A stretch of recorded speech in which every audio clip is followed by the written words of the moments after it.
Good morning guys. हम लोग chapter French revolution पढ़ रहे थे और आज हम लोग इसी चैप्टर के नेक्स्ट टॉपिक पे आएंगे जिसका नाम है अ डायरेक्टरी रूल्स फ्रांस। इसमें चलिए हम लोग पढ़ते हैं क्या है। The fall of the Jacobin government allowed the वेलियर middle class to seize power. अब जो जैकोबिन्स गवर्नमेंट का जो लीडर था ना मैक्सिमिलियन रॉबस्पियरे, उसी के रूलिंग टाइम को हम लोग क्या बोलते हैं, the reign of terror. Reign of terror बोला जाता है उसके रूलिंग टाइम को, जो कि 1793 से लेकर 1794 तक चला था। उसी को हम लोग राइन ऑफ टेरर कहते हैं। और a new constitution was introduced which denied the vote to non property section of the society. अब एक नया कॉन्स्टिट्यूशन इंट्रोड्यूस हुआ जिसने non property section of the society के लिए वोटिंग राइट खत्म कर दिया। It provided for 2 elected legislative council. इसने 2 इलेक्टेड लेजिस्लेटिव काउंसिल प्रोवाइड किया नए कॉन्स्टिट्यूशन ने। These then appointed directory and executive made up of 5 members. अब इसी कॉन्स्टिट्यूशन के द्वारा एक डायरेक्टरी अपॉइंट हुई और एक एग्जीक्यूटिव अपॉइंट हुआ जो कि 5 मेंबर से बना था। 5 मेंबरों का ये बना था। कौन? एक डायरेक्टरी और एक executive. This was mean as a safeguard against the concentration of power in a one-man executive as under the Jacobin। और ये बनाया किस वजह से गया था? क्योंकि जैसे हम लोग जानते थे जैकोबिन्स क्लब जैसे रूल में आया था तो सिर्फ एक ही राजा का राज हो रहा था जिसका नाम है मैक्सिमिलियन रॉबस्पियरे। और इसी चीज़ को ख़त्म करने के लिए और इसी चीज़ को सेफगार्ड करने के लिए ये इन्होंने डायरेक्टर और एग्जीक्यूटिव बनाया था। However, the directors often clashed with the legislative council who sought to dismiss them।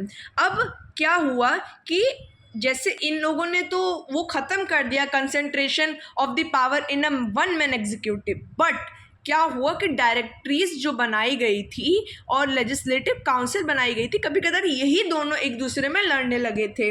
और the political instability of the directory paved the way for the rise of military dictator the Napoleon Bonaparte. अब यही जैसे back story थोड़ी समझते हैं हम लोग। Lewis 16 कौन था? राजा था, जो कि 1774 में राजगद्दी पे बैठाया गया था। किसकी? फ्रांस की राजगद्दी पे।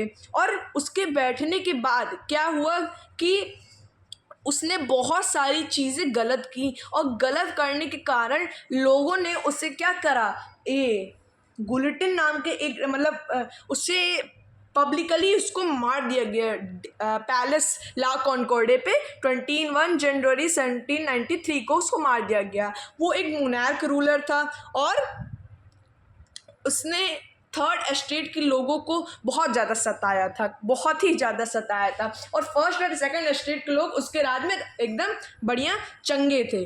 और उसके बाद क्या हुआ कि जब उसके राज के बाद एक नाम का राजा आया। कौन राजा आया उधर? एक मैक्सिमिलियन रॉबस्पियरे नाम का उधर एक राजा है, जो कि जिसके राज को हम लोग राइन ऑफ टेरर मेनली नाम देते हैं, जो कि 1793 से 1794 तक उसका राज चला था। फिर उसको भी जुलाई 1794 को उसको भी गुलिटिन नाम के डिवाइस से अरेस्ट कर दिया गया और गुलिटिन नाम के डिवाइस से मार दिया गया जुलाई 1794 को रॉबस्पियरे को। और फिर उसके बाद क्या हुआ कि उधर एक पॉलिटिकल इंस्टेबिलिटी क्रिएट हो गई। अब जैसे क्या हुआ कि राजा मर गए, फिर उसके बाद एक मिडिल क्लास नाम की एक पीपल आए, मिडिल क्लास जिनका नाम था, वो टाइप के पीपल मिडिल क्लास कास्ट जो थी उधर इमर्ज हुई। और इमर्ज होने के बाद उन्होंने बहुत सारे इम्प्रूवमेंट किए। उन्होंने डायरेक्टरी बनाई, एग्जीक्यूटिव बनाई, जो कि 5-5 मेंबर से बनी हुई थी। हालांकि वो लोग बहुत ज़्यादा पढ़े लिखे थे, इस वजह से वो लोग चाहते थे कि हाँ थोड़ा डेमोक्रेसी आए इधर। However the directors often clashed. अब जो डायरेक्टर और लेजिस्लेटिव काउंसिल थी, कभी कभार एक दूसरे से वही लोग क्लैश हो जाते थे, दोनों लड़ने लगते थे एक दूसरे के साथ। इसी की वजह से पॉलिटिकल इंस्टेबिलिटी क्रिएट हो गई। और इसी इंस्टेबिलिटी की फ़ायदा किसने उठाया? एक मिलिट्री डिक्टेटर ने उठाया जिसका नाम है नेपोलियन बोनापार्टे। हम लोग इसके बारे में आगे पढ़ेंगे। इसको 1855 में ये एक बैटल ऑफ वाटरलू में हार गया था। इसने बहुत सारे काम किए थे फ्रांस के लिए और बहुत ज़्यादा इसने फ्रांस की डेवलपमेंट के लिए बहुत ज़्यादा काम किया था, वो हम अभी आगे पढ़ेंगे। Through all these changes in the form of government, the ideals of freedom, of equality before the law and of fraternity remained inspiring ideals।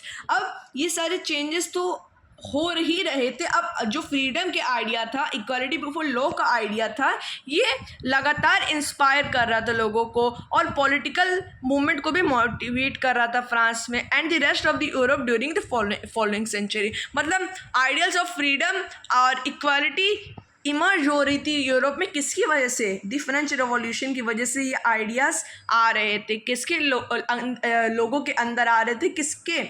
Europe के लोगों के अंदर। दी फ्रेंच रेवोल्यूशन की वजह से। फ्रेंच रेवोल्यूशन एक बहुत ज़्यादा ड्रास्टिक चेंज लाया था होल यूरोप में।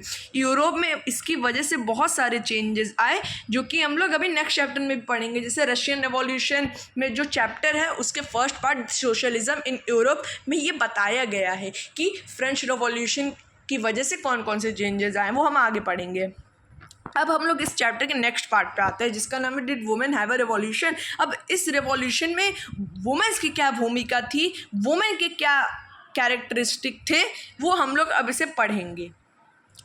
From the very beginning women were active participant in the event which brought about so many important changes in the French society।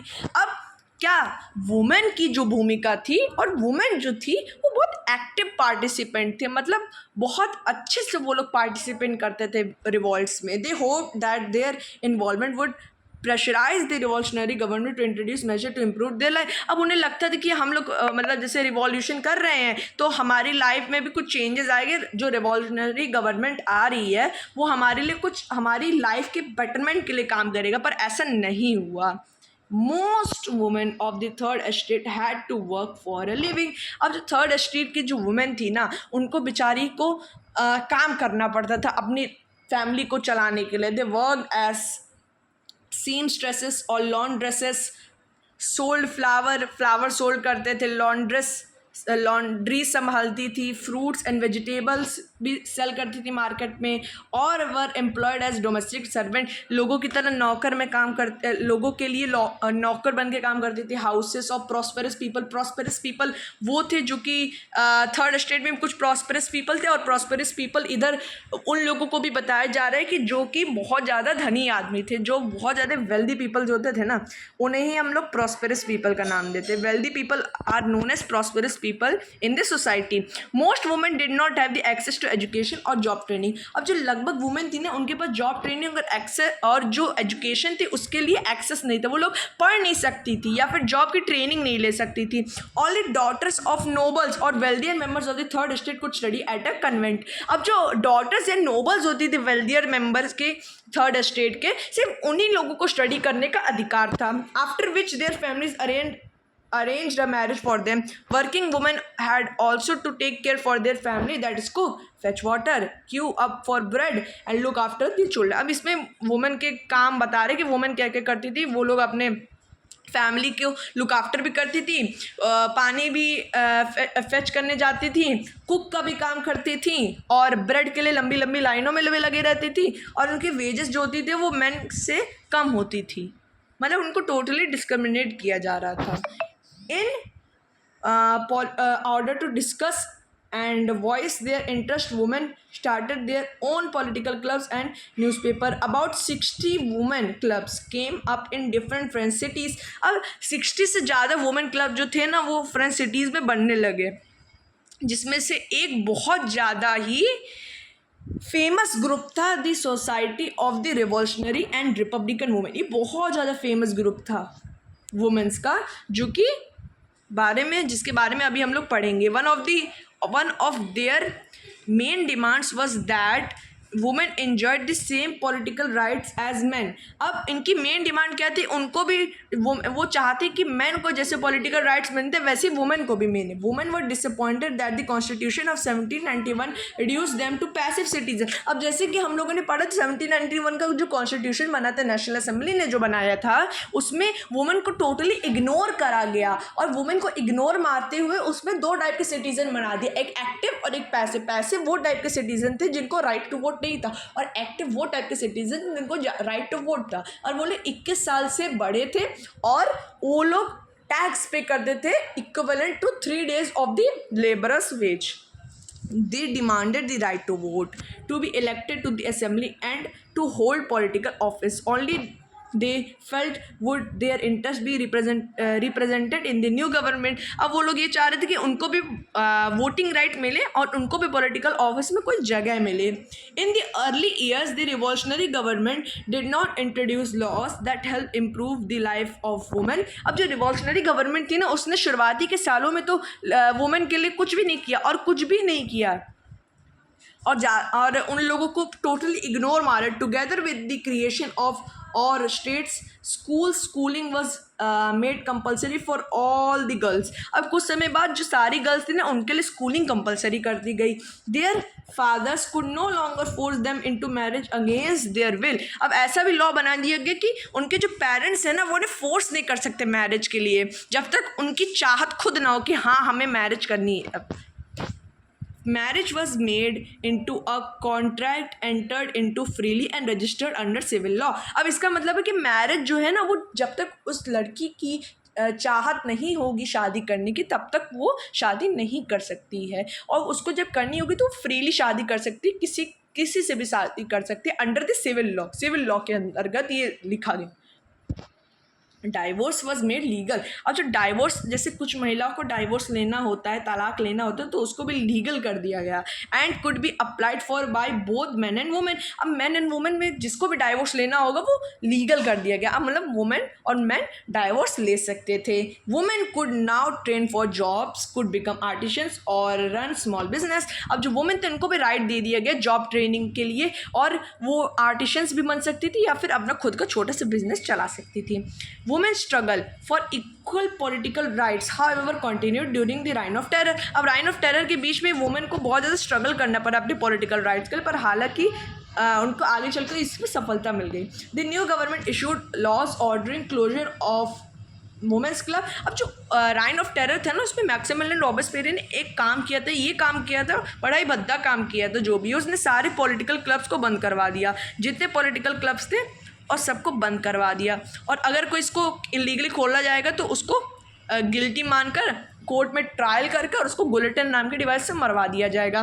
Many prominent women were arrested and a number of them executed. अब reign of terror के बीच ही बहुत सारी women थी, उनको arrest कर दिया गया और अगर वो गिल्टी पाई गई कोर्ट या जुडिशरी में तो उसको एग्जीक्यूट कर दिया गया, मतलब मार दिया गया उन्हें। Women's movement for voting rights and equal wages continued. अब वुमेन के जो वोटिंग राइट है और उनके इक्वल वेजेस के लिए उन्होंने बहुत सारे रिवॉल्ट डाले, ये कंटिन्यू होते चले गए थ्रू द नेक्स्ट 200 ईयर। सोचो उनको 200 ईयर्स तक ये करना पड़ा फ्रांस में, क्या रिवॉल्यूशन चलाना पड़ा वुमेन को, और 200 ईयर्स के बाद ही उनको सफलता मिली, उनको सक्सेस जो मिली ना वो 200 ईयर्स के बाद मिली। सोचो उन लोगों के लिए कितनी दयनीय स्थिति थी उस समय वुमेन्स की फ्रांस में और पूरे यूरोप में एक्चुअली में।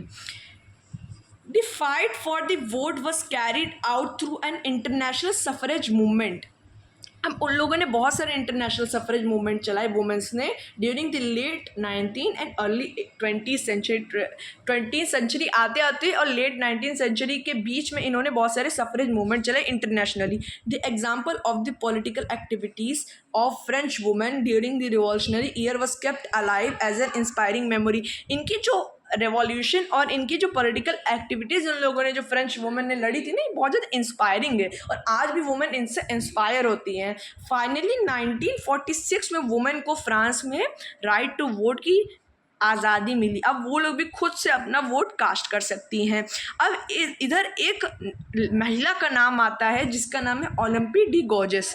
ये एक टाइप की महिला थी जिसने वुमेन के लिए फ्रांस में बहुत ज़्यादा लड़ाई की। चलिए आइए इनके बारे में थोड़ा समझते हैं। ओलंपी D गौज was one of the most important for the politically active women in revolutionary France। अब फ्रांस में क्या हुआ कि वुमेन के लिए इन्होंने बहुत ज़्यादा आवाज़ उठाई थी। एक्चुअली में इन्होंने वुमेन के लिए बहुत ज़्यादा काम किया था। She protested against the constitution and declaration of right of man and citizen as they excluded women from the basic right that each human being was entitled to.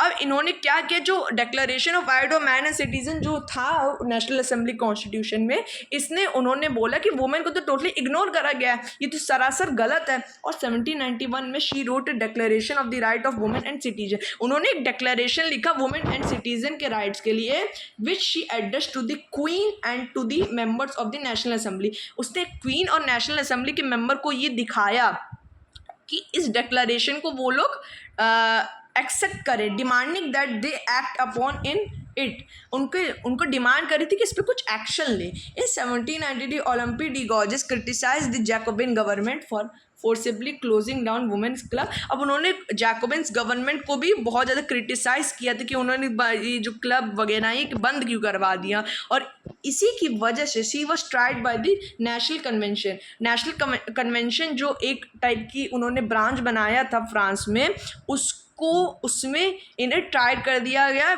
With charge her with the treason soon after she was executed, और इसी की वजह से उसे मार दिया गया। अब हम लोग इस चैप्टर के नेक्स्ट पार्ट में आते हैं जिसका नाम है the abolition of slavery. Slavery का अबॉलिशन कैसे हुआ फ्रांस में, आइए चले इसे समझते हैं। One of the most revolutionary social forms of the Jacobin regime was the abolition of slavery in the French colonies. अब एक जो रिवॉल्यूशनरी सोशल रिफॉर्म था जो जैकोबिन रजीम में, कि जैकोबिन क्लब जब आए थे रूलर्स, उसके मैक्सिमिलियन रॉबेस्पियर ने क्या किया था, बहुत अच्छा काम किया था। उसने ये काम किया था कि उसने स्लेवरी का अबॉलिशन कर दिया, मतलब जो स्लेवरी थी उसको ख़त्म कर दिया। और the colonies in the Caribbean and Martinique and Guadeloupe and San Domingo were the important supplier of the commodities such as tobacco, indigo, sugar and coffee। अब ये जो कॉलोनीज थी कैरेबियन और ये सैन डोमिंगो टाइप की, ये बहुत ज़्यादा इंपॉर्टेंट सप्लायर्स थे commodities such as tobacco, indigo और शुगर की जो आदान प्रदान होता था, इसके लिए बहुत ज़्यादा इम्पोर्टेंट जगह जो थी वो कैरेबियन वगैरह थी।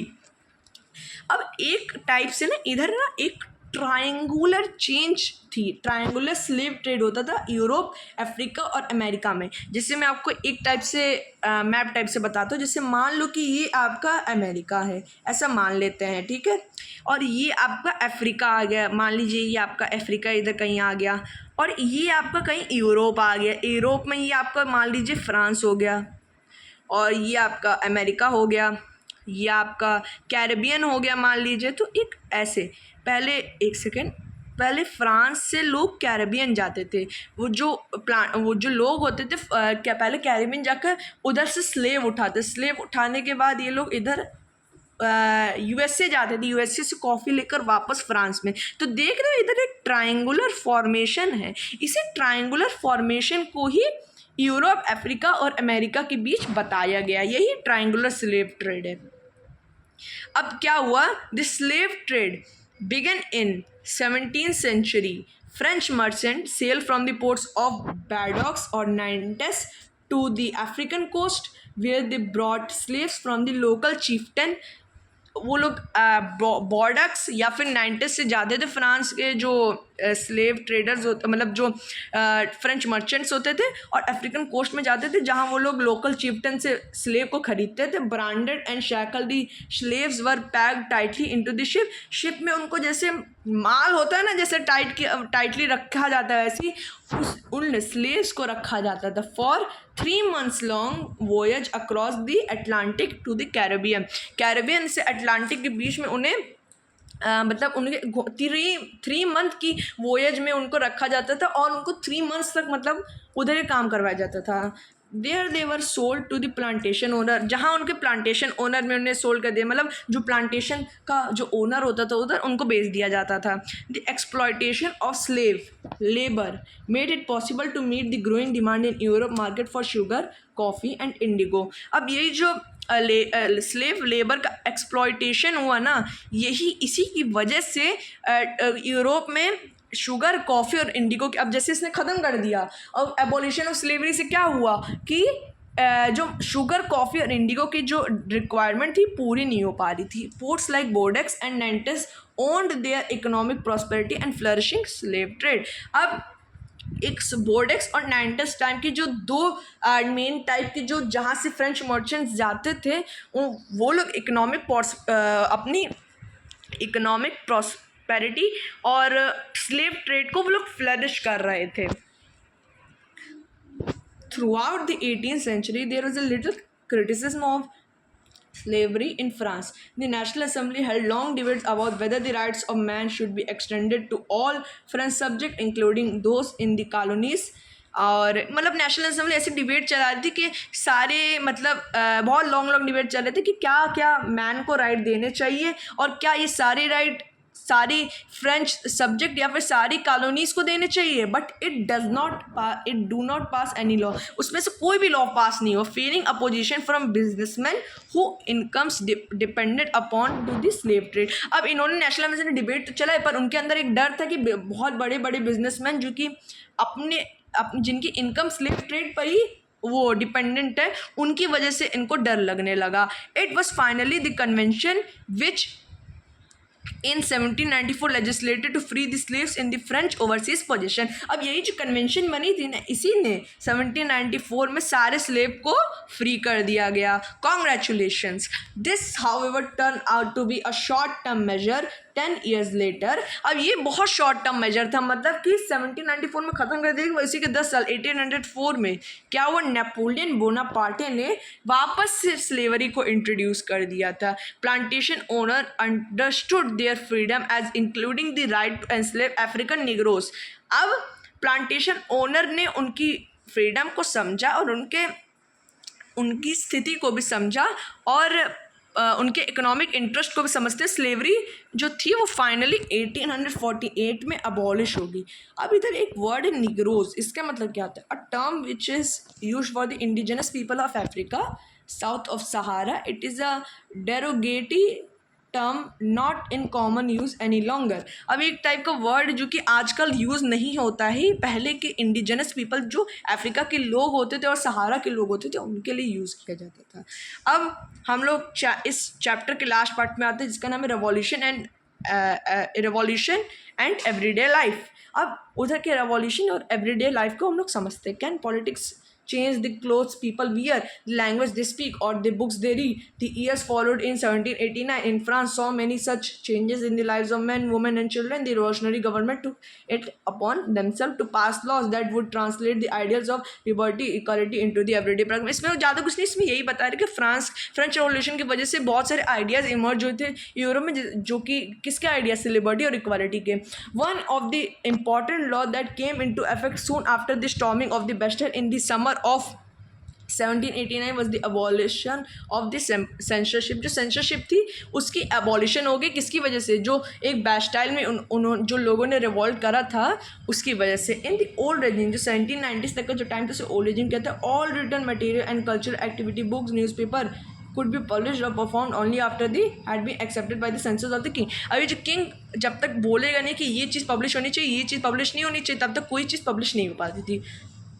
Now the Declaration of Rights in Man and Citizen proclaim freedom of speech expression to be a natural right. अब ये जो राइट्स ऑफ मैन और सिटीजन दिए गए थे ना इसके अंदर फ्रीडम ऑफ स्पीच और एक्सप्रेशन का एक राइट दिया गया था. एक नेचुरल राइट दिया गया. Newspaper, pamphlets, books, printed pictures flooded the towns of France from where they travelled rapidly into the countryside. अब जो न्यूज़पेपर, पैम्पलेट्स और बुक जो प्रिंट हो रही थी ना ये फ्रांस से लेकर फ्रांस के जो गाँव के इलाके तक उधर तक जा रही थी. They all describe and discuss the event and changes taking place in France. वो सब डिस्क्राइब करते थे क्या क्या वो जो पेपर थे और वो पैम्फलेट थे वो सब कुछ डिस्क्राइब कर रहे थे कि फ्रांस में क्या क्या चेंज आ रहे हैं.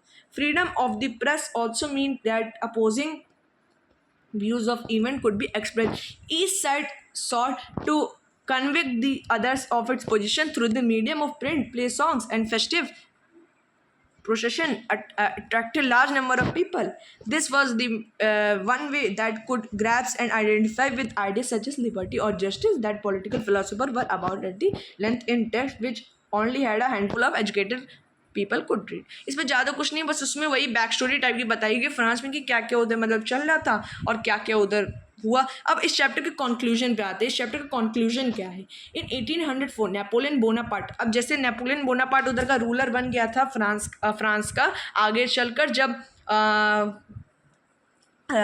जो गवर्नमेंट बनी थी जैकोबिन क्लब के बाद, मिडिल क्लास जो इमर्ज हो रहा था, उसने जो एक टाइप से गवर्नमेंट बनाई थी, वो तो एक दूसरे में ही अपने अंदर ही अंदर वो लोग लड़ रहे थे। तो इसका फ़ायदा नेपोलियन बोनापार्ट एक मिलिट्री रूलर ने बनाया और उसने 1804 में अपने आप को राजा बना लिया फ्रांस का। He set out to conquer neighbouring European countries, disposing dynasty and creating kingdom where he placed members of his family. इसने बहुत सारी नेबरिंग कंट्री में, फ्रांस की जो नेबरिंग कंट्रीज़ हैं उसमें इसने अपना राज बना लिया और अपनी फैमिली के मेंबर्स को उसने उधर बैठा दिया गद्दी पे। Napoleon saw his role as a moderniser of Europe. उसने यूरोप को मॉडर्नाइजर मेनली नेपोलियन को ही बोला जाता है, क्योंकि नेपोलियन ने बहुत ज़्यादा काम किया था यूरोप के लिए। अभी हम लोग इसको देखते ही introduce many law such as the protection of private property and uniform system of weight and measure provided by the decimal system. उसने प्राइवेट प्रॉपर्टी के लिए बहुत सारे रूल्स चलाए और initially many saw Napoleon as a liberator who would bring freedom for the people. कुछ लोग उसको ऐसा देखते कि वो लिबर्टी के लिए बहुत ज़्यादा काम कर रहा था, लोगों को फ्रीडम, लोगों के फ्रीडम को मद्देनज़र रख रहा था। But soon the Napoleon army came to be viewed everywhere as an invading force. और बहुत जल्दी नेपोलियन की आर्मी को ऐसा देखा जाने लगा कि वो तो भाई पूरा अपना राज मतलब अपने पूरा राज मतलब पूरा का पूरा कंट्रोल करना चाहता है, एक्सट्रीमली कंट्रोल करना चाहते पूरे फ्रांस को और अपनी नेबरिंग कंट्रीज़ को। He was finally defeated at the battle of the Waterloo 1815 में। ये बहुत इंपॉर्टेंट है। 1815 में नेपोलियन बोनापार्टी वाटरलू की एक बैटल में हार गया था। वाटरलू में एक बैटल हुई थी जिसमें जो नेपोलियन बोनापार्टी थे वो हार गया। Many of his major that carried out the revolutionary ideas of the liberty and modern laws to the other parts of the Europe had an impact on the people after Napoleon had left. अब उसने बहुत सारी मतलब एक type से उसे Europe का मॉडर्नाइज़र या फिर फ्रांस का मॉडर्नाइज़र कहा गया। उसने बहुत सारे मॉडर्न थिंग्स इंट्रोड्यूस की। उसने बहुत सारे जो फैक्ट्रीज थे ना, फैक्ट्रीज के लिए भी उसने बहुत ज़्यादा काम किया था। The ideas of liberty and democratic rights were the most prominent legacy of the French revolution. अब फ्रेंच रेवोल्यूशन की वजह से जो आसपास के यूरोप में जितनी भी कंट्रीज थी उसमें एक आइडिया था लिबर्टी और इक्वालिटी का। इक्वालिटी और लिबर्टी का आइडिया फ्रेंच रेवोल्यूशन की वजह से ही सर्कुलेट यूरोप में, और they spread from France to the rest of the Europe during the 19th century where feudal system और एबॉलिश। फ्यूडल सिस्टम इसी की वजह से एबॉलिश हो गया।